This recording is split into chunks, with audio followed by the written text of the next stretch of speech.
65주년을 특별히 영적으로 우리가 기념하면서 하나님의 은혜가 넘치는 교회로 또 귀한 사명을 중심에 품고 나아가는 그런 새 출발하는 기회가 되어야 하겠습니다. 65주년을 의미하면서 또 같이 느껴야 될 부분이 있습니다. 이건 다 같이 기도해야 할 부분이라고 생각을 하는데, 1953년 7월 23일이 우리 교회 창립이고 그보다 며칠 뒤에 7월 27일이 정전 협정을 맺은 날입니다. 역시 65주년, 뭐 주년이라고까지 할 건 없습니다만은 이제 매듭이 풀려나가려고 하면 정전이 전쟁을 종식하고 그 다음에 대화가 이루어지고 서로 필요한 일들이 다 수고받고 하려면 사실은 여러 가지 어려운 문제도 적지 않으리라고 예상을 합니다. 또 손쉽게 풀릴 수도 있다고 하는 가능성을 또 우리는 가지고 있습니다. 그러나 이러한 일들을 우리가 속단할 수 없기 때문에 우리 기독교인들이 이를 위해서 남북의 평화 통일과 또 세계 평화에 기여할 수 있는 아주 특별한 의미를 부여하고 역사의 기록이 남을 수 있는 그런 일이 될 수 있기 위해서 기도하셔야 된다고 생각을 합니다. 함께 기도해 주시기를 바라겠습니다. 오늘은 잘 아시는 대로 어린이 주일입니다. 어린이 주일을 맞이해서 아이들이 참 소중하다는 의식도 갖고요. 그들이 영적으로 하나님의 사랑 많이 받고 다음 세대의 주역으로 이 민족의 미래가 될 수 있기 위해서 잘 키워야 되는데 그런 마음을 누구나 다 가지리라고 생각합니다. 그러면서 숙제가 많은 거지요. 아이들이 많지 않습니다. 그리고 아이들 요즘에 신앙지도 하기가 참 쉽지 않습니다. 그리고요, 우리 부모님들의 사교육비도 적잖이 들어가고 아이들을 위해서 마땅히 신앙교육하기에 쉽지가 않아요. 그래서 교회에 일단 맡겨야 되고 또 위에서 기도하고 또 격려하고 같이 힘을 모아서 약하고 힘들고 어렵지만 또 어려운 문제이지만 그럼에도 불구하고 우리 교회는 처음 시작할 때 이보다 더 어려웠습니다. 사람 없는 데서 시작을 했고요. 어린이들 키웠고요. 그리고 그들이 민족의 지도자가 되고 세계 평화를 위해 기여하는 훌륭한 인물이 된 것이 이 지구촌의 역사 속에 우리 기독교의 큰 공헌이기도 합니다. 그렇기 때문에 이 어린이 주일을 맞이해서 사실은 설교하기도 그렇게 마땅한 주제를 어떻게 할 수 있나 하는 것도 목회자들의 숨은 고민입니다. 여러분들도 마찬가지라고 생각을 합니다. 그래서 아주 처음에 하나님께서 우리들에게 선물로 자녀들을 주셨는데 어떻게 키워야 될까? 요즘에 또 엄마 아빠보다는 할머니 할아버지가 아이들도 많이 돌보고 그래서 어린이들은 어른의 고향이라고 다 우리가 어린이들 시대를 거쳐 여기까지 왔는데 이 아이들의 미래를 위해서 우리가 어떻게 해야 될까? 그렇게 질문하고 기도하면서 아이들은 우선 기본 우리의 정신이 중요하다. 여호와의 선물로 주신 사랑하는 자녀들을 앞으로 많이 낳아야 되고 또 잘 키워야 되고 또 훌륭하게 이 시대를 향해서 우리가 지난 겪어온 많은 세월보다 더 중요한 이 앞으로의 시대를 향해서 보다 더 노력해야 되고 힘을 모아야 되고 함께 해야 됩니다라는 마음을 가지고 오늘 말씀을 준비했습니다. 어린이날은 천도교인이었던 방정환 선생님께서 1922년 5월 1일을 어린이날로 정하고 그 이유는 어린이들의 인격을 존중하고 행복을 도모하기 위해서 이렇게 주제를 정하고 어린이날을 선포하게 됩니다. 그러다가 일제 때 중단이 되었다가 1946년 해방이 되고 그 다음 해에 5월 5일을 정부가 이제 지정을 하게 되는 거죠. 어린이 주일은 1856년 미국의 레오날드 목사님이라는 분이 그 개인 교회에서 시작이 됐습니다. 그러다가 1866년 감리교회가 우리로 말하면 연회 같은 형태에서 어린이 주일로 지키자 이렇게 했고요. 한국 교회들은 1957년 5월 5일 어린이날을 맞이해서 그 전 주일날 어린이 주일로 지키자 이렇게 합의가 돼서 오늘날까지 지켜오고 있습니다. 어린이 주의를 지키면서 우리가 여러 모양으로 생각도 하고 반성도 하고 또 아이들을 위해서 어떻게 했으면 좋을까 그렇게 궁리를 하면서 기도하게 됩니다. 우리 기독교는 신학으로부터 인접 학문들을 활용해서 체계가 됐기 때문에 철학이 신학으로부터 분리가 돼서 그 철학자들이 모여서 이제 독립된 그런 주제를 가지고 연구를 합니다. 그 주제, 첫 번째 주제가 뭐냐면 인간의 욕망이었습니다. 우리 사람들은 누구나 다 살아있다고 하면 살아있는 존재는 가지고 있는 욕망이 있다는 거죠. 그런데 그 욕망을 본능적으로 투자하게 되면 악한 것이 나오게 되고 또 이성으로 투자하게 되면 선한 것으로 나온다. 대체적으로 여러 학자들 서로 다른 견해를 가졌습니다만은 이런 흐름으로 시작이 됐습니다. 전문적인 이야기를 하자는 건 사실은 아닙니다. 뭐냐 하면 자녀들을 어떻게 키우고 있나, 자녀들을 어떻게 키우고 있나, 어떻게 키워왔나, 또 앞으로 어떻게 키울 것인가, 이런 질문들을 던져보는 거예요. 우리 과거에 아이들을 이미 키워서 사회에 진출시킨 어른들은 어떻게 키웠나 돌아보게 되고요.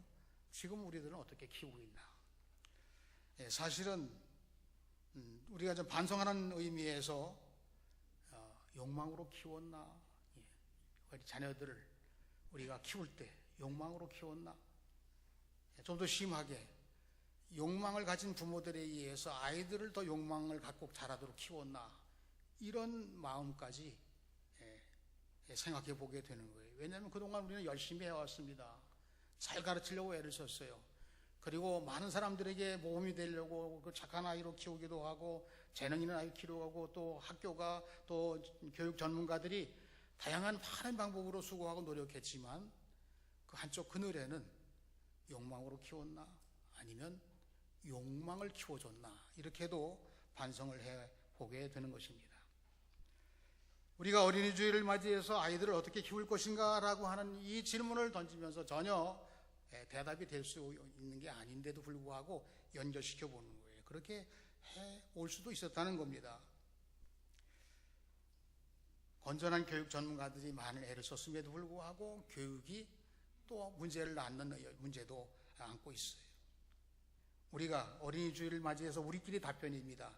자녀들을 하나님 뜻대로 키워야 됩니다. 왜냐, 하나님의 선물이기 때문에 그렇습니다. 이렇게 답변을 하는 거예요. 그러면서 이제 우리도 고민을 얘기하는 거죠. 아이들이 교회 학교에 몇 명 남지 않았습니다. 애들이 올 아이들이 없습니다. 오라고 해도 아이들이 안 옵니다.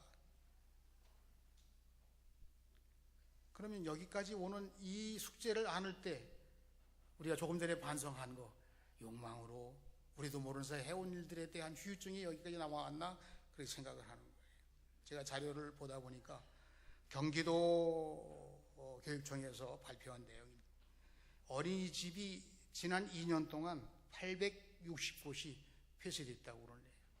아이가 모집이 안 돼서 어린이집이 더 소용없게 돼가지고 정부에서 한 60% 정도 지원한다, 일반적으로 그냥 통계가. 그런데 약 한 12,300 곳 정도의 어린이집이 있는데 1년에 한 400~500개씩 줄어든다. 그럼 언제까지 줄어들지는 모르겠습니다만은 이런 열악한 상황 가운데 있습니다. 제가 그래서 어제 이것저것 생각하다가 명신유치원 잘 돼야 된다고 했어요. 잘 돼서 명신유치원 그 대신에 전원이 우리 교회학교에 들어와야 된다. 그렇게 생각했습니다. 그 외에도 많지요. 여러분 자녀들이 다 건강하게 잘 자라서 우리 교회학교 출신들이 되기를 저는 기도합니다. 왜냐, 우리 교회에서 영적으로 후원을 받으셔야 돼요. 여러분들의 자녀이기도 하지만 하나님의 자녀라고 하는 의식을 가지고 그들을 위해서 끊임없이 기도하고, 정말 이 사랑하는 자녀들이 우리의 사랑하는 자녀들이기도 하지만 하나님의 자녀들이다, 하나님의 선물이다 하는 그런 의미에서 생각을 하게 됩니다. 미국의 터치 연구소라는 곳에 소장이 티파니 필드라는 분인데, 이분이 터치 연구소를 세우고 한 말 가운데 사람이 사람에게 줄 수 있는 가장 따뜻한 선물, 최고의 선물은 터치이다.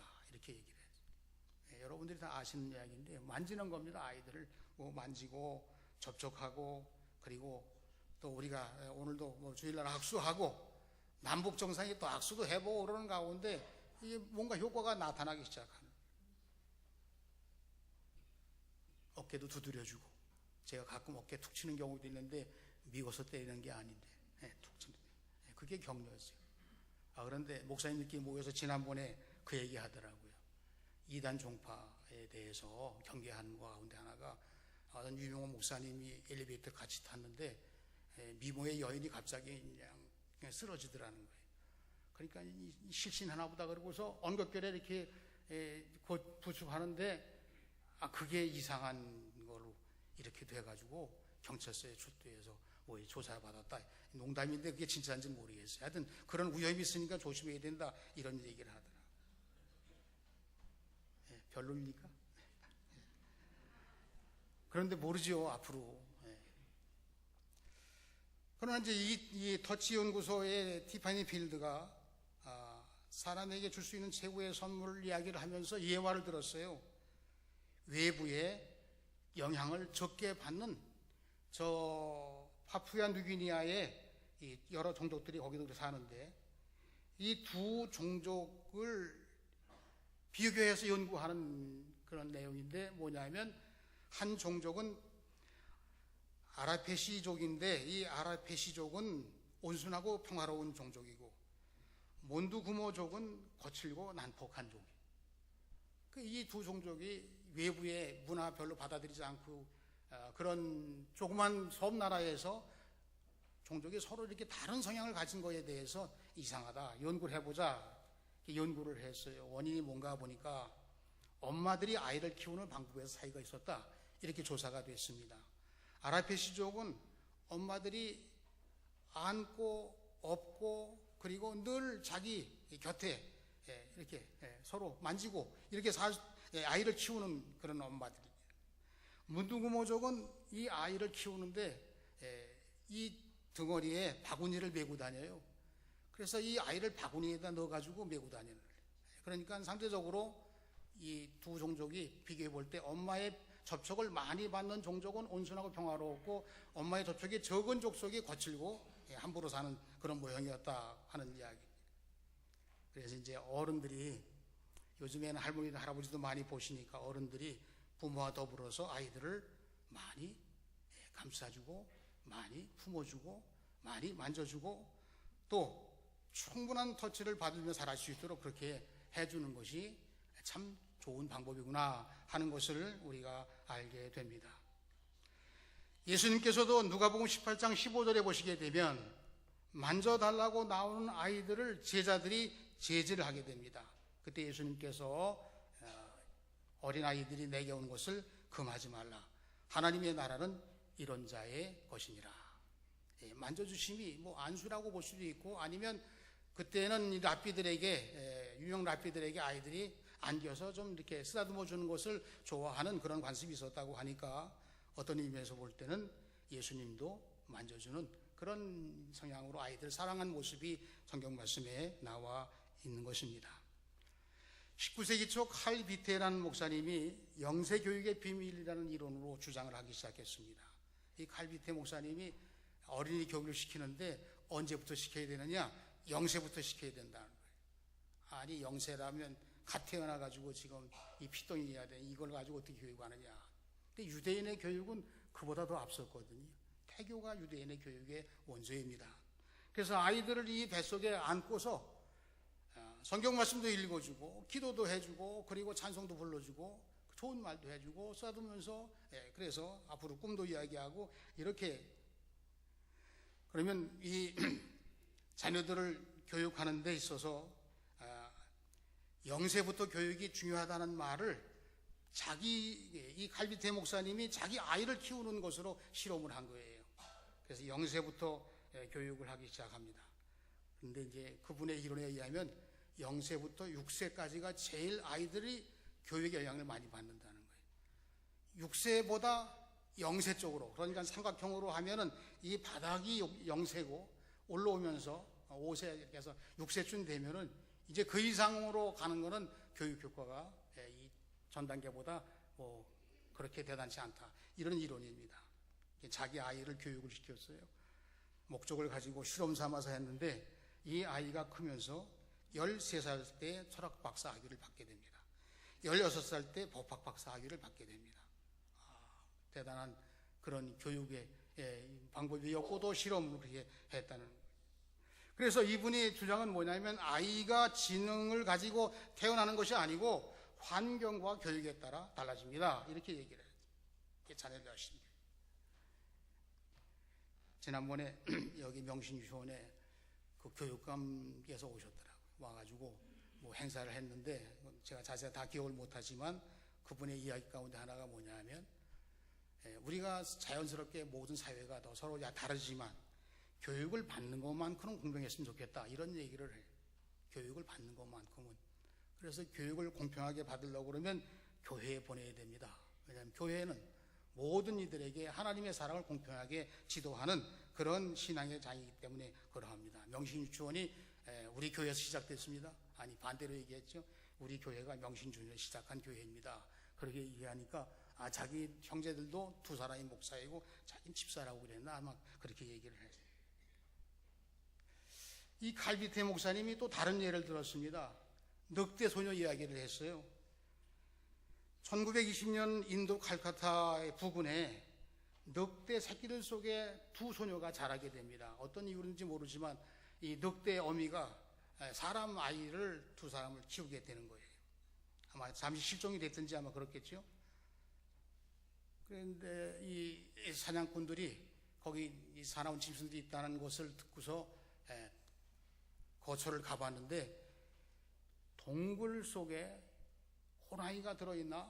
그러면 호랑이 새끼를 잡아다 이게 볼모로 해가지고 어미를 잡자 이런 작전을 세워가지고 그 동굴 속으로 들어가. 가니까 호랑이가 아니고 늑대 새끼들이 거기 여러 마리가 있는 거예요. 그래서 이 호랑이가 아니까 그냥 가자.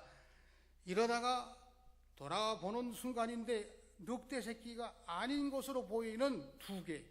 자세히 보니까 사람 모습이에요. 그래서 일단은 늑대 숫자가 너무 많을 것 같아서 철수하고 다시 이 사냥꾼들을 다 많이 소집을 해가지고 가서 그 늑대를 다 제압하고 거기 늑대 새끼들과 같이 있는 사람 둘을 구해내게 된 거예요. 하나는 8살짜리이고 하나는 15살짜리. 그런데 늑대 새끼 속에 걷으니까 늑대인 거예요. 소리도 지르고 괴성을 지르고 막 이래. 그래서 이제 이 신체 검사를 해보니까 신체도 정상이 아니에요. 늑대가 키워서 그런지. 그리고 8살짜리인데 지능 지수나 이런 언어 겨우 못하고 한 2살 수준밖에 안 되는 정도 아이. 그 이름을 지었어요. 큰 애는 아말라라고 짓고 작은 애는 카말라라, 아말라, 카말라 이렇게 지었는데 큰 아이가 1년 후에 사망하게 됩니다. 그런데 이 사망하고 나는데 이 언니가 죽은 거를 이 동생 아이가 놓지 않는 거예요. 놓지 않는 거예요. 죽은 아이를. 그래서 억지로 띄어서 하고 그 후에 7년 후에 이 동생도 인간 사회에 적응을 못하고 죽게 됩니다. 적응시키려고 그러는데 늑대 흉내를 자꾸 내는 거예요. 늑대가 자기 삶이니까. 이 환경이 매우 중요하다고 하는 이야기를 이 갈비테 목사님이 인용한 예화입니다. 우리는 성경에서 하나님의 자녀를 잘 양육해야 된다는 말씀을 여러 군데서 듣습니다. 들으라. 이 아이들에게 옷에다도 문주방에도 문설주에도 표시를 하고 머리를 매서 하나님 말씀을 듣고 강론하고 가르치고 그것을 암송하고 그 말씀에 젖어 살도록 아이들을 키워라. 이게 유대인들의 하나님 말씀을 통한 교육입니다. 이게 전통이 돼서 그런지 유대인의 교육도 대단하고 또 그 말씀으로 키워진 아이들도 대단하고 오늘날에도 곳곳에 유명한 지도자들이 유대인의 교육에서도 그런 인물들이 태어났다, 세워졌다 이렇게 이야기들을 하고 있습니다. 하나님의 방법이 있습니다. 하나님이 쓰실 중요한 인물들을 세우기 위해서 어디까지 거슬러 올라가냐면 태에까지 거슬러 올라가요. 모세라든가 늦게 잉태했고, 사무엘 한나의 기도를 통해서 그 태를 늦게 열어두시고, 세례 요한, 오늘 말씀의 주인공인 세례 요한도 늙은 부모를 통해서 자녀가 출생해. 하나님이 태를 조정했다. 그래서 하나님이 특별히 지명해서 맡기시기 위해서 그렇게 집중하게 했고, 결국은 하나님이 여러분들에게 맡기셨으면 여러분들의 소유인공과 동시에 하나님의 소유이죠.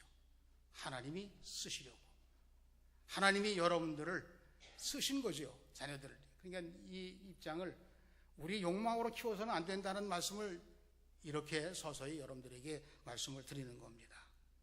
여러분, 어린이주일을 맞이했습니다. 잠시 후에 이제 말씀 끝나고 아이들이 이 강단을 통해서 여러분들에게 인사하러 나오게 될 것입니다. 여러분들은 축복해야죠. 어린이들을 어떻게 축복하시렵니까? 건강하게 자라라, 축복하는 거죠. 또 하나 있습니다. 공부 잘해서 하고 싶은 거 다 하며 멋지게 살아라. 부모님들 다 이렇게 축복하고 싶으시죠. 그리고 또 우리들도 가진 신앙 고백이 있습니다. 하나님의 복을 받고 쓰임 받는 자가 되라. 평범한 축복인데, 건강하기만 해서 함부로 자라는 사람도 있다면 건강의 축복에 대한 우리의 축복이 우선순위에서 그건 좀 나중으로, 공부를 잘하고 잘 가르치고 잘 돼서 마음껏 이 사회에 따뜻하게 자기 인생 즐기면서 살아라. 그렇게 하는 것도 사실은 좋아요. 그러나 저는 목사이기 때문에 여러분들에게, 믿음의 가정에게 이렇게 말씀을 드리는 겁니다. 하나님께 복을 받는 자녀가 되기 위해서 그 먼저 부모가 복을 받으시고 복을 받은 자녀로서 출생해서 하나님이 지명하신 그 삶으로 살면서 하나님께 쓰임받는 인생으로 모두를 하나님의 그 크신 은혜와 사랑을 나눌 수 있는 축복의 삶을 살도록 그렇게 축복하기 위해서 오늘 이 강단을 통해서 아이들이 나오게 되면 마음껏 건강하라고 하시고 공부도 잘하라고 하시고, 그러나 하나님께 복을 받고 하나님 복받는 가정으로 우리를 삼아주시고 아이들을 하나님께 쓰임받는 자가 되기 위해서 그렇게 나아가도록 축복하는 시간이 되시기를 부탁드리겠습니다. 오늘 말씀 세례 요한으로 넘어갑니다. 마태복음 11장 11절에서 진실로 내가 말하노니 여자가 낳은 자 중에 세례 요한보다 큰 이가 일어남이 없도다.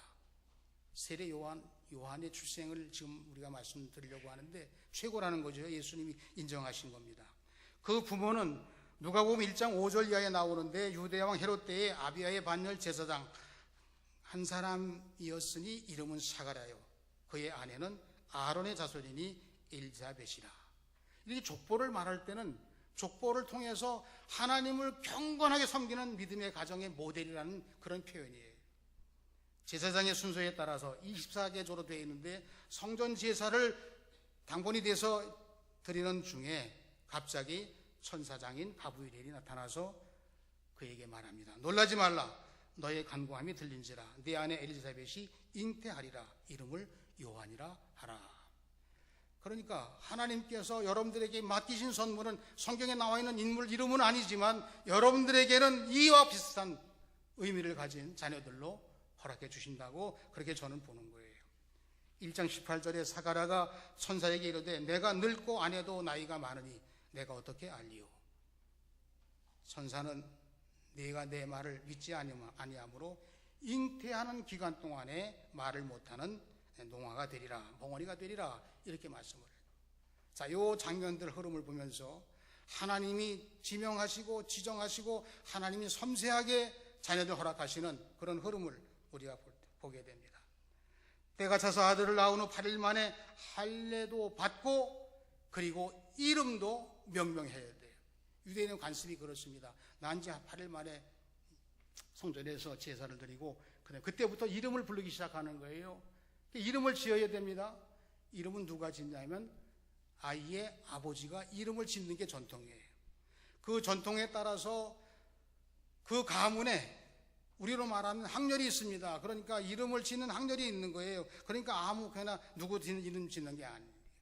이름은 아직 발표가 안 됐습니다. 그런데 이 아버지가 말을 못하니까 발표를 해야 되는데 말을 못하잖아요. 어머니 엘리사벳에게 물으니까 요한이라고 하겠습니다. 요한이라고 하겠습니다. 그 일가 친척들이 다 축하하러 와가지고 아니 이름을 짓는 그 방법이 아니라는 거예요. 한결에 따라서 가문의 방법에 따라서 이름을 지어야지. 요한이 뭐냐? 어디서 온 이름이냐? 어느 조상에게서 따온 이름이냐? 옥신각신 하는데 그러면 아버지 사가랴에게 말은 못하지만 글을 써서 말해보도록 하라. 그 사가랴가 글을 쓰는데 요한이라고 하라. 요한의 이름 뜻, 요한이라는 이름 뜻은 여호와의 선물이란 뜻이에요. 그래서 오늘 말씀의 제목을 여호와의 선물이라고 제가 정한 겁니다. 또 다른 해석은 여호와는 은혜로우시다. 이렇게 요한이라고 하는 이름을 명명하는 순간 벙어리가 풀리게 되는 거예요. 그러니까 이제 요한의 아버지 사가랴가 누가복음 1장 13절의 이야기를 하게 돼요. 내 아내 엘리사벳이 내게 아들을 낳아주리니 이름을 요한이라 하라고 하나님이 명령하셨습니다. 이름 짓는 것조차다, 여러분이 불려지는 이름, 이 의미 속에 하나님이 여러분들 세상에 보내시고 하나님이 쓰시고자 하기 위해서 가족과 친지들에게 다 사랑받는 아이로 태어나서 주의 몸된 교회에서 자라나서 복받은 부모들의 슬하에 자라나서 하나님이 쓰신 사람으로 하나님의 선물됨을 드러낼 수 있는 그러한 훌륭한 인생을 사도록 그렇게 복을 빌어 주신 것입니다. 그래서 오늘 말씀에서는 두 가지로 정리해 보려고 합니다. 자녀들은 하나님의 선물입니다. 하나님의 선물, 여러분 하나님이 선물 주실 때 전능하신 하나님이시라 순간적으로 전능하신 방법을 통해서 이 선물 하더라 이렇게 하실 수도 있지만 하나님이 그렇게 하지 않으셨습니다. 예언서에다가 미리 말씀을 해주셨어요. 한 400년 전에 말라기서 4장 5절 6절 보라 여호와의 크고 두려운 일이 이르기 전에 내가 선지자 엘리야를 너희에게 보내리니 그가 아버지의 마음을 자녀에게로 돌이키게 하고 자녀들의 마음을 그들의 아버지에게 돌이키게 하리라. 돌이키게라는 말은 회개라는 말이고 그 회개하는 역사를 엘리야를 보내서 하시겠다는 거예요. 그런데 엘리야는 그보다 600년 전에 이미 인물이에요. 불말불병거를 타시고 승천하신 분이십니다. 그러니까 시대적으로 맞지가 않아요. 엘리야를 다시 보내시는 건가? 그건 아닐 텐데. 예수님이 거기에 대한 답을 주셨습니다. 마태복음 11장 14절 모든 선지자의 율법이 예언한 것은 요한까지니 세례 요한까지가 구약에서 흘러내려오는 선지자의 반절이라는 거예요. 요한까지니 만일 너희가 즐겨 받을진대 오리라 한 엘리야가 곧 이 사람이라. 예수님이 엘리야라는 이름을 통해서 미리 예언된 말씀에 그 엘리야가 누구냐? 세례 요한이라고 말씀하시는 거예요. 그러니까 하나님의 계획 속에서 하나님이 하시고자 하신 일을 위해서 하나님은 전능하시라 과거 현재 미래가 없으시지만 우리 입장에서 볼 때는 하나님이 이 선물을 주시기 위해서 단순히 그냥 우리가 사랑하는 부부가 되고 이런 얘기가 아니고 하나님의 일을 하게 하시려고 하나님의 계획 세워서 하나님의 항목으로 아이가 잉태되게 해가지고 그래서 부부를 통해 출생하신 그런 분이 세례 요한입니다. 이렇게 증거가 되는 거예요. 우리의 자녀들도 하나님의 선물입니다. 이 하나님의 선물이 난지 8일 만에 할례를 받기 위해서 일가 친척이 다 동원됐습니다. 모든 사람이 함께 기뻐합니다. 악단까지 동원됐다고 하네요. 이 전례에 그렇습니다. 자기들이 기쁨을 하기 위해 성전에 대대적으로 가족들이 모여가지고 한 사람 출생한 게 왜 그러냐? 하나님 주신 선물이기 때문에 그렇게 하는 거예요. 여러분들의 자녀는 하나님의 선물이십니다. 하나님이 쓰시기 위해서 허락하신 생애에서 최고 아름다운 선물이 여러분들의 자녀이고 우리 교회의 자녀들이고 우리 인류의 미래가 되는 이 지구촌의 여러 아이들이 하나님의 자녀들입니다. 두 번째로 사명자로 키우라고 하는 말씀을 드려야 할 것 같습니다. 세례 요한을 사명자로 키우기 위해서 하나님이 이렇게 키우라는 말씀이 나와요. 그것이 1장 14절로 16절의 말씀입니다. 주 앞에서 큰 자, 예수님 앞에서 큰 자, 곧 주님의 길을 예비하는 자로 키우라고 하는 말씀이 세례 요한의 사명입니다. 그 거룩함을 위해서 세상 욕망에 빠지지 않도록 나시린으로 키워라 그랬습니다. 나시린으로. 머리 깎지 말고 술 먹어도 안 되고, 그리고 성전에 늘 거하면서 하나님의 거룩함에 충만하게 채워져서 하나님이 쓰시는데 지장 없게 하라. 우리가 자녀들 키울 때 우리 욕심, 꿈, 소망 다, 비전 다 들어있습니다. 그러나 그렇게 하다 보면 우리도 모르는 사이에 욕망이 들어가게 되는 거예요. 하나님이 쓰시겠다고, 하나님 보내셨다고, 하나님이 나에게 맡기셨다고, 하나님께서 이렇게 키우라고 말씀하신 이 신앙의 본고들은 우리 교회에서 할 일인 것입니다. 말씀을 정리해 봅니다. 하나님의 선물을 하나님께 쓰시도록 하기 위해서 지금 어려움 속에 있는 우리들에게 깨우침 주시고, 앞으로는 우리 교회가 할 일이 없습니다. 우리 남생이 그렇습니다. 부모들이 그렇습니다. 아이들 우유로 키우고 어린이집에 보내고, 그리고 유치도 학원에 보내야 되고 학교에 보내야 되고, 이런 생활 현장이 우리가 벗어나기 쉽지 않은 상황인 거예요. 그러나 믿음의 길은 이런 일을 능가할 수 있는 길이 열리리라고 봅니다. 하나님이 환경을 바꿔주시면 되잖아요. 하나님이 이 나라를 새롭게 하시면 되잖아요. 남북평화통일이 왜 되느냐? 하나님께서 이 나라를 살려서 이 민족을 통해서 세계 민족의 평화를 전부로 하는 그 인재를 키우시기 위해서 남북평화통일 해주십시오. 이렇게 우리도 조인 한번 해보자. 하나님이 억지로라도 들어주시지 않겠는가? 되지 않을 일을 되게 하시지 않겠는가? 우리가 가지고 있는 이 많은 생각들을 나를 위해서 우리 욕심을 채우는 일에 기울었던 우리의 마음을 하나님 나라, 하나님을 위해서 제자들이 순교하면서 그의 꿈을 꾸면서 역사가 일어나 오늘의 교회가 여기까지 왔듯이 이 일을 위해서 우리가 하나님의 복받는 자녀들이 되기 위해서 복을 받는 부모들로 또한 새롭게 출발해야 되겠습니다. 의롭고 경건한 가정이 되어서 교회가 또 이와 같은 사명을 부모와 자식들과 모든 이들이 합작해서 가정과 학교와 교회가, 자녀들이 마음껏 주 안에서 뛰놀 수 있도록, 그런 아름다운 주의 동산이 될 수 있도록, 어린이들이 이 땅 위에서 왕이 될 수 있도록, 그렇게 주님 뜻을 이뤄나가는 우리 모두의 믿음의 삶이 되시고 우리 교회가 되시고, 앞으로 교육을 위해서 헌신하고자 하시는 이 일을 위해서 앞장서는 우리 모두가 되시기를 주님의 이름으로 축원합니다. 축원합니다. 기도. 하나님 아버지, 감사합니다.